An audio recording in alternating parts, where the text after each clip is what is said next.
नमस्कार दोस्तों। आज की करंट अफेयर्स की इस महत्वपूर्ण श्रृंखला में आप सभी लोगों का स्वागत है। मैं सुधाकर सिंह आप सभी लोगों का वेलकम करता हूं। वीडियो से जुड़ने के लिए वीडियो को लाइक करिए, वीडियो को शेयर करिए, कमेंट बॉक्स में कमेंट करिए और चैनल को सब्सक्राइब करिए। तो चलिए आज के इस महत्वपूर्ण श्रृंखला में हम शुरुआत करते हैं महत्वपूर्ण प्रश्नों का। आज की श्रृंखला का पहला प्रश्न है आपका, अपने 100वें टेस्ट मैच में दोहरा शतक लगाने वाले विश्व के दूसरे बल्लेबाज कौन हैं? तो हाल फिलहाल 100वें टेस्ट मैच में दोहरा शतक लगाने वाले विश्व के दूसरे बल्लेबाज बने हैं आपके डेविड वार्नर। जिसने दूसरा 100वें टेस्ट मैच में दोहरा शतक लगाया है तो वो है डेविड वार्नर। ध्यान रखेंगे आप सभी लोग। अगले प्रश्न पर आते हैं।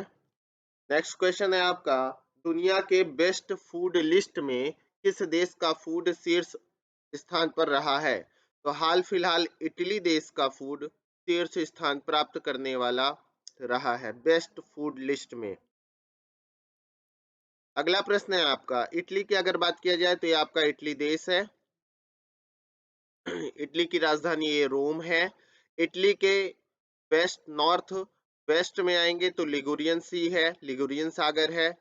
साउथ वेस्ट में आएंगे तो टिरेनियन सी का रीजन है, टिरेनियन सागर है।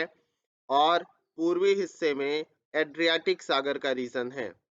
ये गल्फ ऑफ वेनिस है, गल्फ ऑफ वेनिस जहां पर वेनिस शहर स्थित है। ठीक है, तो ये इटली है। इटली के महत्वपूर्ण द्वीपों में एक सिसिली द्वीप है।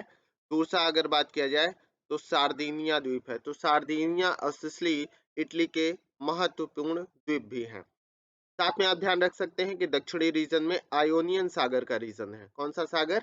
आयोनियन सागर। तो इटली देख रहे हैं कि तीन तरफ से पानी से घिरा हुआ लंबा सा एक श्रृंखला में फैला हुआ देश है आपका। आपका अगला प्रश्न है, रेड हैट और एडब्ल्यूएस और अन्य बहुराष्ट्रीय कंपनियां अपने पाठ्यक्रमों को क्रेडिटाइज करने के लिए किस में शामिल हुई हैं? तो हाल फिलहाल में स्किलिंग फ्रेमवर्क में ये सब शामिल हुई हैं। रेड हैट और एडब्ल्यूएस और अन्य बहुराष्ट्रीय कंपनियां अपने पाठ्यक्रमों को क्रेडिटाइज करने के लिए स्किलिंग फ्रेमवर्क में शामिल हुई हैं। आपका अगला प्रश्न है, अपने राज्यों के जेलों को मानवीकृत करने वाला पहला राज्य कौन सा बना है? तो अपने राज्य के जेलों को मानवीकृत करने वाला देश का पहला राज्य बना है आपका अरुणाचल प्रदेश। कौन सा राज्य बना है? अरुणाचल प्रदेश। अरुणाचल प्रदेश की बात किया जाए तो आप ध्यान रखेंगे कि ये नॉर्थ ईस्ट में स्थित है। नॉर्थ ईस्ट के सेवन सिस्टर्स का एक महत्वपूर्ण राज्य है अगर बात किया जाए। साथ के साथ याद रखना है कि इस अरुणाचल प्रदेश का जो जनसंख्या घनत्व है वो सबसे कम है। तो आज है 17, 2011 की जनसंख्या के अनुसार 17 जनघनत्व वाला देश है। आपके चीन और म्यांमार से जुड़ा हुआ एक महत्वपूर्ण देश है। ठीक है, अगले प्रश्न पर आते हैं। अगला प्रश्न है आपका, विद्युत मंत्रालय ने जल विद्युत परियोजनाओं और विद्युत स्टेशनों के लिए पूर्व चेतावनी प्रणाली के लिए किसके साथ एक एमओयू पर हस्ताक्षर किए हैं? तो हाल फिलहाल पर अगर बात किया जाए तो डीआरडीओ के साथ विद्युत मंत्रालय ने अपने जल विद्युत परियोजनाओं और विद्युत स्टेशनों के लिए पूर्व चेतावनी प्रणाली के लिए हस्ताक्षर किया है। किसके साथ? डीआरडीओ के साथ यह हस्ताक्षर किया गया है। नेक्स्ट क्वेश्चन है आपका, centre for economics and business research के अनुसार भारत किस वर्ष तक 10 ट्रिलियन अर्थव्यवस्था बन जाएगा? तो centre for economics and business research के अनुसार भारत 2035 तक 10 ट्रिलियन अर्थव्यवस्था बन जाएगा। भारत की अर्थव्यवस्था 2035 तक 10 ट्रिलियन डॉलर की हो जाएगी। अगर बात किया जाए 10 ट्रिलियन अर्थव्यवस्था बन जाएगा। अगला प्रश्न है आपका, एफएसएसएआई ने उत्तर प्रदेश राज्य के किस जेल के खाने की गुणवत्ता के लिए 5 स्टार रेटिंग दी है? तो हाल फिलहाल एफएसएसएआई ने क्या रेटिंग दी है? बुलंदशहर जेल को। किसे दी है? बुलंदशहर जेल को उसकी गुणवत्ता के लिए, यानी जेल में मिलने वाले भोजन की गुणवत्ता बेहतर पाए जाने पर 5 स्टार रेटिंग प्रदान किया है। अगला प्रश्न है आपका, हॉकी इंडिया ने FIH Odisha hockey mains world cup 2023 के लिए ऑफिशियल बेवरेज के रूप में किसके साथ साझेदारी की है? तो हाल फिलहाल में ऑफिशियल बेवरेज के रूप में आपके एफआईएच और हॉकी इंडिया ने लिम्का स्पोर्ट्स के साथ साझेदारी की है। 2023 मेंस वर्ल्ड कप के लिए लिम्का स्पोर्ट्स के साथ साझेदारी की है। अगला प्रश्न है आपका, रिलायंस जियो ने 6,500 करोड़ रुपए के निवेश के साथ किस राज्य में अपनी 5G सेवाएं शुरू की हैं? तो 6,500 करोड़ रुपए के निवेश के साथ आप सभी दोस्तों ध्यान रखेंगे कि आंध्र प्रदेश में रिलायंस जियो ने अपनी 5G सेवा शुरू की है। कहाँ शुरू की है? तो आप सभी याद रखिएगा कि रिलायंस जियो ने आंध्र प्रदेश में यह सेवा शुरू की है। यहाँ पर अगर देखेंगे, भारत का मैप है, भारत के मैप में ये आंध्र प्रदेश राज्य है, जो तटीय राज्य है। तटीय राज्यों में गुजरात के बाद इसकी तट रेखा या तटीय सीमा रेखा दूसरे स्थान पर सबसे लंबी है। बंगाल की खाड़ी की तरफ स्थित तटीय एक प्रमुख राज्य है। राजधानी में अगर देखा जाए तो अमरावती इसकी राजधानी है। हैदराबाद पहले सम्मिलित राजधानी थी, लेकिन अब हैदराबाद तेलंगाना की राजधानी बन चुका है। अगला प्रश्न है आपका, कौन सा देश 1 जनवरी से भारतीयों के लिए वीजा मुक्त प्रवेश समाप्त कर रहा है? तो 1 जनवरी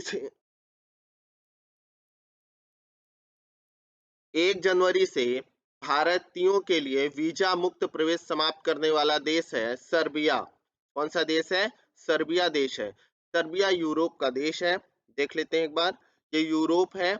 यूरोप में अगर बात किया जाए तो आपके यह सर्बिया राष्ट्र है। कौन सा देश है? ये है सर्बिया। तो सर्बिया देश यूरोप का एक राष्ट्र है। ये यूरोप का मैप है जिसे आप देख सकते हैं। यानी अगर बात किया जाए तो यह सर्बिया राष्ट्र लैंडलॉक्ड कंट्री है, पूरी तरीके से यहाँ पर दिखाई दे रहा है आपको। अगला प्रश्न है, किस राज्य में शहरी सेवाओं में सुधार के लिए भारत और एडीबी ने एमओयू पर हस्ताक्षर किए हैं? तो तमिलनाडु के शहरी सेवाओं में सुधार के लिए भारत और एशियन डेवलपमेंट बैंक के बीच मेमोरेंडम पर हस्ताक्षर किया गया है। किस राज्य की सुधार के लिए? शहरी सेवाओं के लिए तमिलनाडु की शहरी सेवाओं की सुधार के लिए भारत और एशियन डेवलपमेंट बैंक के बीच यह समझौता हुआ है। ठीक है। नेक्स्ट क्वेश्चन है आपका, हाल ही में गृह मंत्रालय ने किस राज्य में 2 स्थानों के नाम बदलने की मंजूरी दी है? तो हाल फिलहाल में गृह मंत्रालय ने उत्तर प्रदेश के 2 स्थानों के नाम बदलने की मंजूरी दी है। ठीक है, गृह मंत्रालय ने उत्तर प्रदेश के 2 स्थानों के नाम बदलने की मंजूरी दी है। अगला प्रश्न है, किसने हाल ही में fox in the road, my days at RBI and beyond नामक पुस्तक लिखी है? तो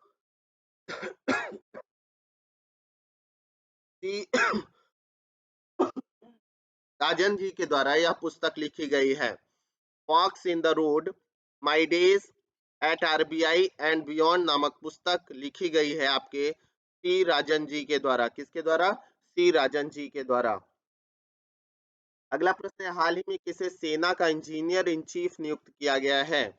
तो सेना का इंजीनियर इन चीफ नियुक्त किया गया है अरविंद वालिया को। किसे नियुक्त किया गया है? आपके अरविंद वालिया को नियुक्त किया गया है सेना का इंजीनियर इन चीफ। अगला प्रश्न है, अमृत भारत स्टेशन योजना से कितने छोटे रेलवे स्टेशनों का नवीकरण किया जाएगा? तो अमृत भारत स्टेशन योजना से देश के 1,000 रेलवे स्टेशनों का नवीकरण किया जाएगा। कितने रेलवे स्टेशन का नवीकरण करने की योजना है सरकार की? अमृत भारत स्टेशन योजना से तो 1,000 स्टेशनों को नवीकृत करने की योजना है। फ्रेंड्स, वीडियो सारा देखिएगा, सारे क्वेश्चंस महत्वपूर्ण है, सभी परीक्षाओं के लिए महत्वपूर्ण है। यह 25 से 30 प्रश्नों की यह 25 से 30 प्रश्नों की श्रृंखला सबसे महत्वपूर्ण श्रृंखला है जो आपके सभी एग्जाम के लिए इंपॉर्टेंट है। तो जरूर देखिए, साथ में वीडियो को शेयर जरूर करिए। तो चलिए शुरुआत करते हैं। चैनल से जुड़ने के लिए चैनल को सब्सक्राइब करिए। अगला प्रश्न है आपका, हाल ही में इंटरनेशनल स्पेस रजिस्ट्री ने किसके नाम पर एक तारे का नामकरण किया है? तो इंटरनेशनल स्पेस रजिस्ट्री ने पूर्व प्रधानमंत्री अटल बिहारी वाजपेयी जी के नाम पर एक तारे का नामकरण किया है। किसके नाम पर? अटल बिहारी वाजपेयी जी के नाम पर। अगला प्रश्न है आपका, हाल ही में किसे काला पानी के लिए वर्ष 2022 का साहित्य अकादमी पुरस्कार दिया गया है? तो वर्ष 2022 का साहित्य अकादमी पुरस्कार काला पानी के लिए दिया गया है एम राजेंद्रन को। किसे दिया गया है?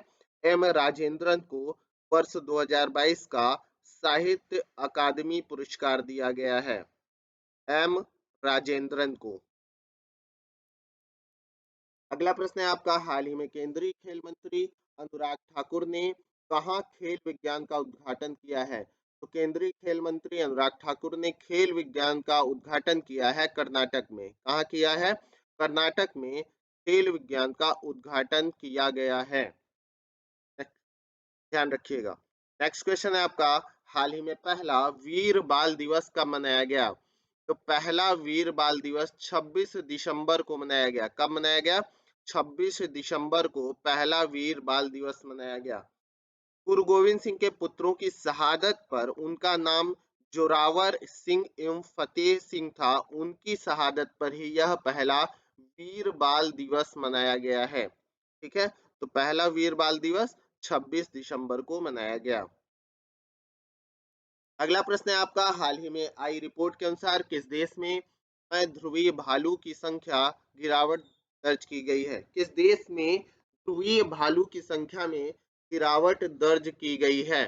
ठीक है, तो याद रखिएगा कि यह कनाडा में ध्रुवीय भालुओं की संख्या में गिरावट दर्ज की गई है। नेक्स्ट क्वेश्चन है, हाल ही में किसने राइट टू रिपेयर पोर्टल का अनावरण किया? तो राइट टू रिपेयर पोर्टल का अनावरण करने वाले हैं आपके केंद्रीय मंत्री पीयूष गोयल। किसने किया है? पीयूष गोयल जी ने राइट टू रिपेयर पोर्टल का अनावरण किया है। नेक्स्ट क्वेश्चन है, हाल ही में अपनी जेलों को मानवीयकृत करने वाला पहला राज्य कौन सा है? अरुणाचल प्रदेश। ये फ्रेंड्स रिपीट हो गया है क्वेश्चंस, फिर भी आप एक बार फिर से देख लीजिएगा। अगला प्रश्न है, हाल ही में इंडियन रेसलिंग फेडरेशन IWF विश्व चैंपियनशिप में 49 किलोग्राम महिला वर्ग में मीराबाई चानू ने कौन सा पदक जीता है? तो इंडियन रेसलिंग फेडरेशन विश्व चैंपियनशिप 49 किलोग्राम महिला वर्ग में मीराबाई चानू ने रजत पदक जीता है। क्या जीता है? रजत पदक जीता है। नेक्स्ट क्वेश्चन है आपका, हाल ही में पीएन वासुदेव किस बैंक के एमडी और सीईओ बने हैं? तो पीएन वासुदेव एमडी और सीईओ बने हैं इक्विटॉस स्मॉल फाइनेंस बैंक के। किसके? इक्विटॉस स्मॉल फाइनेंस बैंक के एमडी और सीईओ नियुक्त किए गए हैं। आपका अगला प्रश्न है, हाल ही में प्रधानमंत्री नरेंद्र मोदी कहाँ राष्ट्रीय युवा सम्मेलन का उद्घाटन करेंगे? तो राष्ट्रीय युवा सम्मेलन का उद्घाटन प्रधानमंत्री जी द्वारा कर्नाटक में किया गया। ये भी क्वेश्चन थोड़ा सा घुमा करके रिपीट है, फिर भी देखिए। प्रधानमंत्री माननीय प्रधानमंत्री नरेंद्र मोदी जी द्वारा यह उद्घाटन युवा सम्मेलन का कर्नाटक में किया जा रहा है। क्या स्वामी विवेकानंद जी की जयंती के उपलक्ष्य में राष्ट्रीय युवा सम्मेलन का आयोजन किया जा रहा है? अगला प्रश्न है आपका, हाल ही में जूनियर इंटरनेशनल बैडमिंटन चैंपियनशिप किसने 7 वर्ष की उम्र में जीती है? तो जूनियर इंटरनेशनल बैडमिंटन चैंपियनशिप 7 वर्ष की उम्र में जीती है गेटू सोरा ने। किसने जीता है? गेटू सोरा ने जीता है, जो अरुणाचल प्रदेश के रहने वाली हैं। कहाँ की रहने वाली है? अरुणाचल प्रदेश की। अगला प्रश्न है, हाल ही में 30वां एकलव्य पुरस्कार किसे मिला है? तो 30वां एकलव्य पुरस्कार मिला है स्वाति सिंह को। साइकिलिंग चालक हैं स्वाति सिंह, और इसको एकलव्य पुरस्कार दिया गया है 30वां। आपका अगला प्रश्न है, हाल ही में किसी UNESCO the world academy science TWAS के फेलो के रूप में चुना गया है? तो UNESCO the world academy science के फेलो के रूप में चुना गया है प्रोफेसर KS रंगप्पा को। किसे चुना गया है? प्रोफेसर KS रंगप्पा को। अगला प्रश्न है आपका, हाल ही में किस IIT के वैज्ञानिकों ने कृत्रिम हृदय बनाया है? तो कृत्रिम हृदय बनाने वाले हैं IIT कानपुर के वैज्ञानिक। किसने बनाया है? IIT कानपुर के वैज्ञानिकों ने कृत्रिम हृदय तैयार किया है। आज का अंतिम प्रश्न है, हाल ही में पुष्प कमल दहल प्रचंड को किस देश के नए प्रधानमंत्री के रूप में चुना गया है? तो पुष्प कमल दहल प्रचंड को आपके नेपाल के प्रधानमंत्री के रूप में चुना गया है। कहाँ के प्रधानमंत्री के रूप में चुना गया है? याद रखिएगा कि नेपाल के प्रधानमंत्री के रूप में चुना गया है। तो फ्रेंड्स, ये आज के करंट अफेयर्स के महत्वपूर्ण प्रश्नों की श्रृंखला रही। नेक्स्ट श्रृंखला में जल्दी ही मिलते हैं। चैनल को सब्सक्राइब करिए, बेल आइकन क्लिक करिए, साथ के साथ वीडियो को शेयर करिए, लाइक करिए और कमेंट बॉक्स में कमेंट जरूर करिए। तो have a good day, good luck, bye bye friends.